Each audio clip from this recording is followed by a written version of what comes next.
Do you ever wonder why you're doing what you do in life? Do you wish that you could be really happy and passionate about what you do? Or maybe you already are and you want to expand in a different direction. Hi, I'm Barbara Ann, host of What the Why? I love what I do. A lot of that has to do with my story, my journey to this point in life. And guess what? Everybody has a story. So please join me for conversations with leaders from all walks of life about what they do, and more importantly, why they do it, how they found their core purpose, their passion, their mission in life. And if you're looking for your own, maybe you'll get some great suggestions on how you too can find your why. Welcome back, everyone, to another episode of What the Why with Barbara Ann. If you haven't seen us before, our show features conversations with diverse leaders from all walks of life about why they do what they do and how they figured out this was their purpose. Maybe you're sick and tired of feeling sick and tired, or you feel stuck and you want to get unstuck.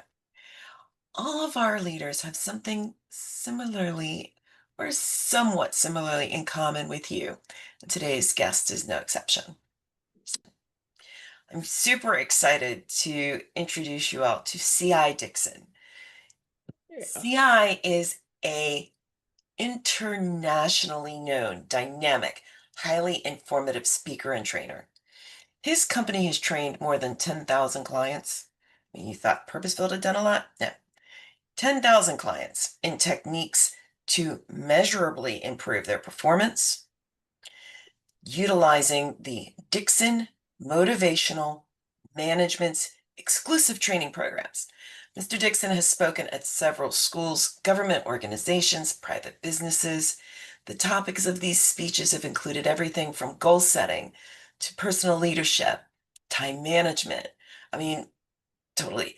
One of the things that I'm super passionate about, youth leadership, effective communication skills, team building, selling strategies. His interest in our youth, again, something I'm super passionate about in the work that I've done with Braven and others. His interest has shown through his work in the Salvation Army and Boys and Girls Club of America and other nonprofit organizations that investing in the youth of our future is really what is going to continue to sustain us going forward as a species, if I'm being honest. And Yes. so, without further ado, please join me in welcoming today's very special guest, C.I. Dixon. So, yay! Round of Hey, applause. hello everyone. So, welcome. And it's interesting, as our audience knows. Thank you, audience, for watching and listening wherever platform you are uh, downloading this from, or playing back this episode on. We always ask our guests from the get-go, after hearing what you've accomplished. Don't imagine that little C.I. Dixon saw himself doing this when he grew up. First- so my first question to you, when you were little, before you helped more than 10,000 clients, what did you want to be when you were growing up? Well, you know what? I wanted to be a professional football player. That was the passion and desire in my heart. But I'll tell you, Barbara Ann, I had a tug to which I didn't want to do, but I had a tug that I would be a minister. Okay. And my father was a Baptist minister for over 40 years, and I had a inkling towards the pulpit, but I did not want to do it. And so when I say a tug, I had a tug that, you know what, even though you want to be a football player, you may end up being a preacher. Mhm. And it's funny because that's something you and when we first met, we talked about, we have that in common, like both sides Yes, of my family. Except for it's that's right. yeah, I've got the Baptist, the Pentecostal, the AME on one side, and the Episcopal on the other. So yeah, and how did you get from wanting to be a football player with a tug on ministry to what really is, in essence, a ministry of a different type? Well, you know what? And that's, in fact, I'm going to answer all three of those not at once, but in sequence. Go Okay. for it. I had an opportunity to have several scholarship offers to go and play football, and I thought, man, this is what I want to do. And I had some very big colleges that wanted me to come play, and then I had two little bitty schools. I say little bitty schools. It was West Point and Air Force Academy. Oh, yeah, those are tiny. Well, as it relates to the Yes, University of Tennessee, sure. okay. And I wanted to go to the University of Tennessee, and they were going to give me a scholarship, but I wanted to go play for the Volunteers. And one day, my parents sit me down, and this was a time in life, and probably if you can see me on the screen, you know that I'm not a spring chicken, but I'm not an old man. This was a time in life where you actually listen to your parents. And my parents sit me down and said, "You know what, son? You're not the biggest guy." When I was in high school, I weighed about 165, 168 pounds. And that's not really Division One college football size. And they said, so you could get hurt if you go to one of these big schools. And not only that, you have other siblings that we're paying for college for, and we can't afford to pay for you. But we're going to let you go to any college you want as long as it's West Point or the Air Force Academy. Oh, okay. Any college you want as long as it's one of those two. They said because once you play for them for 1 year, they can't take your scholarship. Oh, okay. And I thought, oh my Lord. And I had all these posters on my wall from University of Tennessee, from Vanderbilt, from Mississippi State. I didn't have any posters on my wall from the Air Force Academy at West Point. And I decided that I would rather fly a plane than be in a tank. And so I chose the Air Force Academy. Okay. And I had an opportunity to go and play there, and also perhaps the strongest relationships that I have to this day I formed there. The education was top notch. I tell everyone it looks better as you're watching the parade versus doing the parade. Okay, so but that worked out okay. Then I said, okay, well, let's do this Air Force thing for a bit. And I wasn't as crazy about the Air Force. I never thought I was going to be crazy about it anyway. But I said, let's do this Air Force thing for a little bit. But I still had a little tug on my heart, Barbara Ann. Like, okay. And probably this was the third or fourth time I brought it up to my dad. I said, you know what? I think I need to preach. And he said, well, son, if you can do anything other than preaching, do that. And I said, what do you mean? He Mm, says, well, some preachers went, some were sent, but you want to be called. yeah. He goes, and if you're not called, you won't stick to it. Mhm. And that was the last conversation we had about me preaching. And I said, okay, then. Well, I'm going to do something else.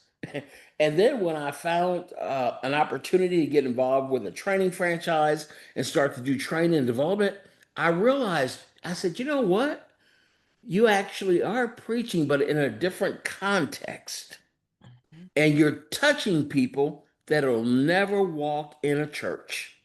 Yes. So even though you thought you were going to be like your dad doing that thing, you're doing your thing, but you're doing it in a way that was designed for you. Mm. Well, and kudos to your dad for providing that kind of spiritual guidance. Yes. Yes, because so many people, they decide that they want to do this, they go to seminary, they do this, they do that, And as I said, I had a calling on my heart to help people. Mhm. And the only avenue I really knew at that time was, well, you got to be a preacher. But another avenue opened up to me. Yeah. And it was like, oh, you can help many people this way. So what was it about what you're doing now that called you? It was somewhat serendipitous. I don't know if it called me or I called it. I tell people that's how you match up to the profession that you're supposed to be. It calls Ah, you and you call it. Okay. mhm, And I was getting ready to get out of the Air Force and I was looking through the Air Force Times and in the back it says we're looking for people like in the employment section that have a background in communications, organizational behavior, yada, yada, yada, to be a consultant making $50,000 a year. And I thought, oh my goodness, $50,000 a year. That's a home run on this Air Force salary. I mean, that's a home run. And so I called them up. They said, come down here, interview with us. I interviewed with them. And it was a 3-day interview process. And Barbara mhm. Ann, this is how naive I was. It wasn't until the third day that I realized they were trying to sell me a franchise. The whole time I thought, oh, you're going to hire me and pay me $50,000. But instead, they wanted me to give up money and then I would make money if I sold the training materials. I was so far into it and I was so excited about the opportunity that I borrowed from my parents. I did this, I did that, bought the franchise, and that's how I got involved in the training business. And once I got involved in the training business, one of the greatest fears of people is to speak in public. But Yes. once I got involved in it, it was like, you are ducking water. This is for you. Mm. And that's how I found it. And then I also realized that in working and training and helping people on a professional basis, I also made an impact, a significant impact on their personal life. Mm. Yeah. Yeah, that's not, yeah. I mean, we're literally talking about human transformation. So it makes sense that even, the work that you were doing, even if doing it with corporations, would involve a level of helping people change their lives. Yes. And so yes, I hear and see and value what you're saying in terms of you're basically doing a different form of ministry in some ways. Yes. It's, you know what, there's a book that's written. I don't know if it's okay for me to say it. Sure. There's a Yep. book that's written. It was written many years ago by Ed Savoso, and it's called Business is a Calling. Mm, And some people, their calling is what they do in business. yep. Yes. Yeah. And so much so, a shout out to Genius is Common. And we're my company, Purpose Built Solutions and Evolutions, is a supporter of that network, which fully believes that genius can show up in any capacity, Yes. whether it's how you clean or operate a salon to the thousands of people that you're helping through your training and development franchise. Uh, so once you realize, let's pivot back to that. Okay. Once you realize that that's what they were doing, that they were selling you a franchise, obviously you moved forward. But to the extent that you can recall, walk us through that moment when you finally had that, oh, this isn't a job. You're asking me to be an entrepreneur. Huh. It was the last 2 hours of the last day. And they pulled me in the room and I was talking to the guy who had been he was our host and he says, okay, he says, well, we decided that versus you being an associate for the organization, we'd like for you to open up a franchise in your market. I thought, well, and how much is that? Uh-huh. And they told me, and again, I was so, I mean, I basically, my entrepreneurial skills were I had a lawnmower business when I was a child, and then I ran a Dairy Queen before I went to college. That was about it. Hmm. And they told me, and I said, well, I don't have that. But of course, they wanted to close me. And it was like, basically, you can't get that out of me. And I had them talk to my parents. Mm. And my parents, of course, were a little bit wiser than I was. And my parents got them to sell me a used franchise for like Oh, one third the price. wow. I didn't see now all the work that I've done over the years. I didn't even know that was an option. But guess what? But I mean, you're just buying knowledge and books and tapes at that time. They were cassette tapes. okay. So Mhm. instead of getting all the courses, I got 50% of the courses. Oh, So it was basically a sale that we're going to start you here, but we'll go to where we have to get a yes to. okay. But I, of course, I did not know that. Nor did I know that that was their recruiting process to sell their franchises. Oh, So I was in deep, Barbara Ann, before I realized that, oh, this is what's going on. But I wow. love the product, I love the service, and I thought it was a good fit. So even though the sale was a bit, oh,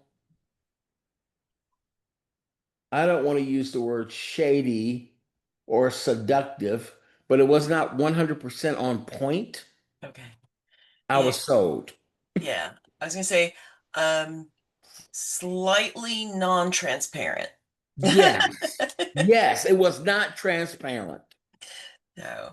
And yet here you are, and all these years later, and uh, in addition to obviously scaling to a full company, you've written a book.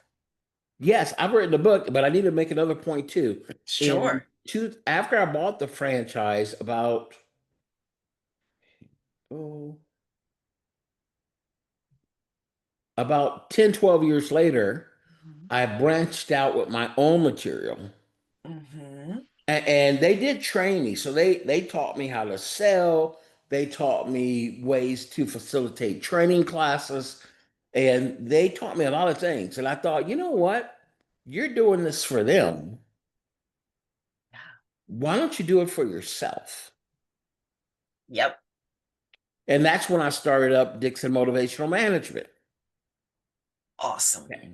So now back to your question. Yes, I had an opportunity to write a book, and I guess that's why you had me on your podcast. That's a story Well, all by itself. Uh, one of many reasons why I had you on the podcast. I mean, first of all, look, the logo's cool, the story's cool.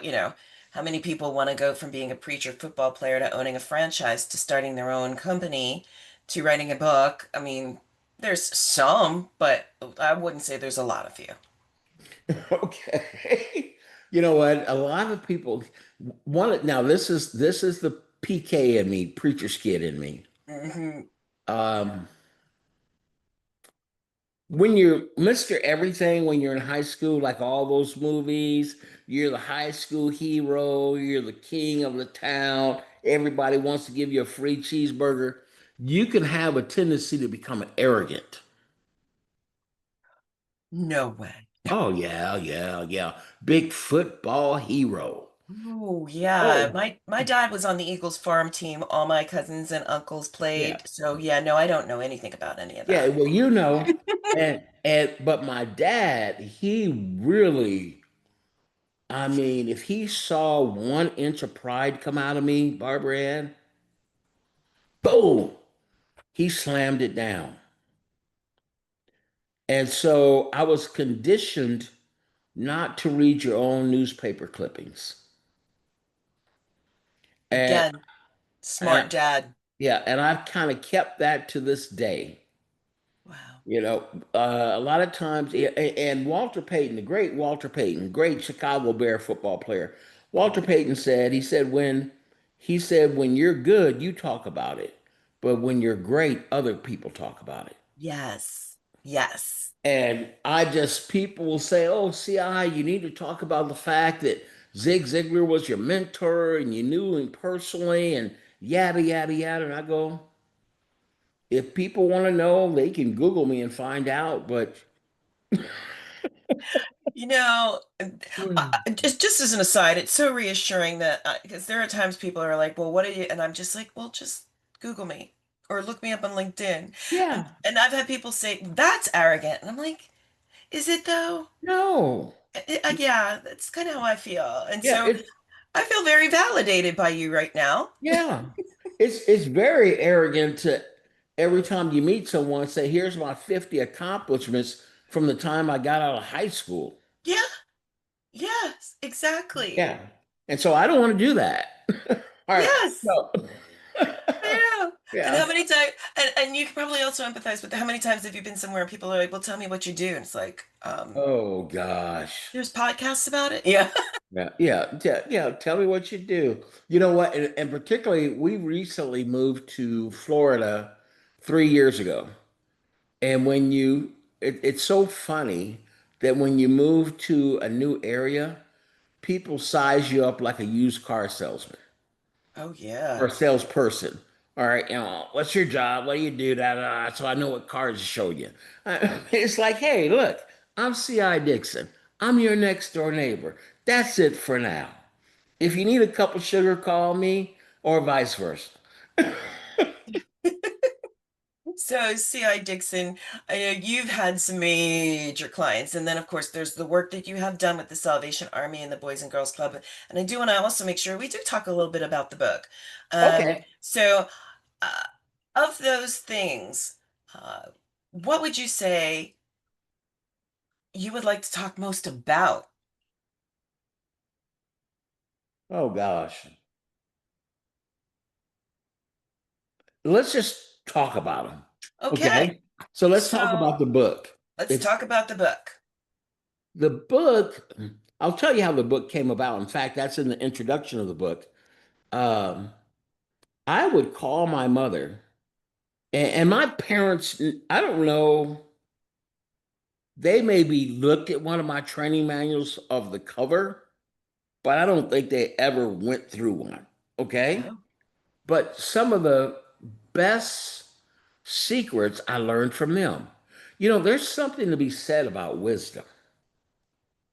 And I would call my mother up typically, oh, probably 3, 4 times a week on the way home from work. Because when I lived in Dallas, it was 22 miles from my office to home. So it gave me time to call her. And I would go over what did not work that day. Mm. Oh, I had this customer who said no, this person who wouldn't see me on a sales call, this bad class. And one day, and this is going to lead me to the book, by the way. One day she said, son, well, do you ever think about what went well? And I said, well, yeah, I do. She says, from here on out, when you call me, she said, I want you to tell me what went well. Don't tell me what went bad. And Barbara Ann, and this may not show up good on the screen, to this day, for over 20 years, so Wow. 15, 20 years, I keep a notebook. And at the end of every day, I write down what were the best things that happened today, what went well. Now, Talk about some serious life advice. yeah, what went well? So when I leave this desk for the day, when I leave this office, I'm going to leave thinking about what went well. Now, when I first started that, my mind still went to, well, you didn't do this, you didn't do that, da, da, da. But over years of repetition, I was able to say, hey, it was some good stuff. So one day, once again, I was talking to my mother and I was telling her about these struggles. And she said, well, son, she said, life gives you struggles and you can't climb a smooth mountain. And I thought, Lord, that's pretty deep. That is extremely deep. You can't climb a smooth mountain. So I got home and I wrote that down. You can't climb a smooth mountain. Yeah. And I thought, man, this could be a book. And within the next month, I probably outlined 10 chapters Wow. of that book. Wow. But the 10's got another bad thing about it. And then one night, I even to this day, which is not a great habit at all, but I'll sleep in spurts. So there are some times that I'll wake up at 3 o'clock in the morning and I either can stay in the bed till 6:30 or get up and work and watch TV or whatever, but I'm not going back to sleep. Mhm. And it has nothing to do about what I ate the night before. Okay. Well, one night I wake up about, or one morning, about 2:30 in the morning, and I cannot go to sleep. And I turn to TBN. It's called Trinity Broadcast Network. We have it here in New Jersey. Okay, all right. Mhm. And they have a program, I think, called Celebration that was on. Okay. And I said, well, let me go to that and just kind of watch it. And I turned it on, and lo and behold, there was a guy who I thought was the greatest, and still think was the greatest public speaker of all time, and that was Zig Ziglar. And Zig Ziglar was on Celebration, and he wrote a book when his daughter actually died, Oh. and he wrote a book. In fact, I'm googling it while I'm talking to you, but Mhm. he wrote a book called "A Grieving Christian." Oh. Okay, and he wrote that book. And he said he wrote it in a month or something like that. And I was watching it and I thought, man, you know what? Now, this was back before emails. I said, you know what? You ought to send him a letter. And I sent Zig Ziglar a letter telling him how much it touched my heart watching him that night on the show, et cetera, et cetera. And I said, you know, and there's a book on my heart. And thank you very much for being Zig Ziglar. Just something Mhm. complimentary like that. And about 2 weeks later, I decided to call his office. And when I called his office, his assistant, who still works for them today, Mrs. Majors, his assistant said, you're that young man who wrote Zig the letter, right? Oh. And I said, yeah. She said, Zig wants to meet you. I said, okay. And so we scheduled a time for me to go by the office and meet him. And so here's a guy who I've read most of his books. I've watched him on video, and I'm going into his office. I'm going to see Zig Ziglar. And I go in his office, and you know what? It was like talking to my grandfather. I walked Wow. in and I said, hello, Mr. Ziglar. He said, call me Zig. And he said, tell me about your book. And I had the introduction written, and I showed it to him, and he said, C.I. Dixon. He said, you didn't come up with this book. He said, God gave you this book. He goes, and if you don't write it, someone else will. Whoa. I said, Okay. I said, okay. And then from there on, he would reach out to me at least once every other month. How you doing on your book? Don't make me a liar. How you doing on your book? And then Yes. and then he'd give me tit points on just like, oh, it was not like he mentored me. It was not like I would call him and say, Zig, I got this problem. None of that. He would just call me and say, CI, whenever you get on stage and they got multiple speakers, he goes, make sure you know about the other people speaking. I said, well, why? Why, Zig? He said, because when people walk away from there, they don't remember who said what. He Mhm. says, if speakers say things that you don't agree with, don't get on stage with them. And he would just tell me just little bitty things. And then he started mentioning my book in his speeches. And I'm also in his autobiography. I didn't mean Wow. I didn't even mean to talk this long, but there's his autobiography. It sits on my Mhm. desk. And so he mentioned me in his autobiography. But it took me 10 years, Barbara Ann, to finish that book. And that book's only like 100 pages. And why did it take you 10 years? Because of the busyness of life. Yes. I Hmm. mean, people say, why did it take you 10 years? Well, when you're running a business, you're raising children, you're doing this, you're doing that, you really don't close the door and sit at a computer and hash out a book unless you're Steven Spielberg and someone's giving you $3 million to do it. Yep. Okay. And so I was doing it on the plane and places like that. But then the Wow. pandemic hit, and I'll bring this to a close. And when the pandemic hit, I couldn't travel. My clients couldn't have me there. And it was like, hey, again, my mother said, well, maybe it's time for you to finish that book. And that's when Hmm. I finished it. Awesome. That is so awesome. And as much as I would love to talk about the Salvation Army and the Boys and Girls Clubs of America, Oh, we're at gosh. time. Oh, So, oh, I'm but sorry. I went too long on no, my. no, no. That just means we have to have you back. That's all. So, No. maybe the next book you have in you. Because, Yeah, I got 5 more. I was going to say, once you get that one out, there's always going to be another. Yes. So, um, but no, in all seriousness, thank you for the work that you're doing with those groups, especially the Boys and Girls Club of America. Really quick, if you just want to give a little plug for the work that you do with them and why. Yes, thank you so much for giving me that opportunity.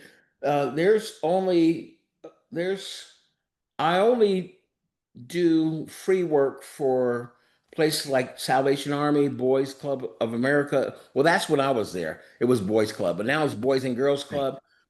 But groups that are doing something to involve our children and to improve their lives.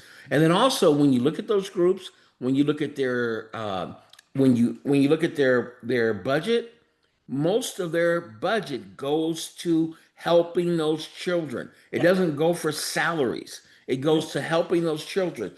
And Barbara Ann, the first time I ever played football with shoulder pads on, I was playing for the Boys Club of America.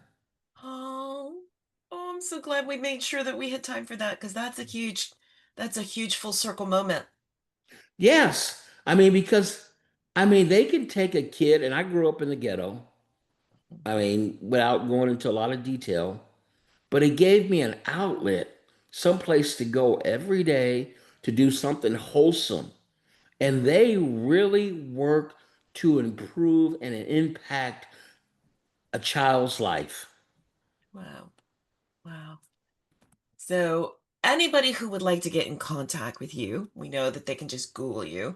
And your contact information is also going to be in the notes below Okay. the links to access this on whatever platform you're on. But really quick, what's one of the easiest ways for people to get to you? I think the easiest way is to go to www.cidixon.net. That's our website. From there, you can email me, you can phone me, you can look at my book, you can do whatever you want to do, or you could just email me at ci@cidixon.net. Okay, awesome. Thank you so much for taking time out of your day to share a bit of story with us. And, you know, of course, you're always welcome to come back and talk to us again about any Definitely. future books that come out. And so thank you again. And for our audience, also, thank you for Thank tuning you. in. You're welcome. And thank you to our audience for tuning in. There are so many different options that you have out there that you could be listening to or watching. And so we do not take for granted that you took some time to watch our show or listen to it on whatever platform you happen to be accessing it. And please, share it with somebody else that you think that you could also benefit from this content. And also, please remember, whether you're looking to make changes in your life or your business or your company, your career, no matter how big or small, tune in again for more illuminating and inspirational conversations about pivots and and decisions that are made by guests such as C.I. Dixon, who went a very unique route to find his core purpose and passion and live it.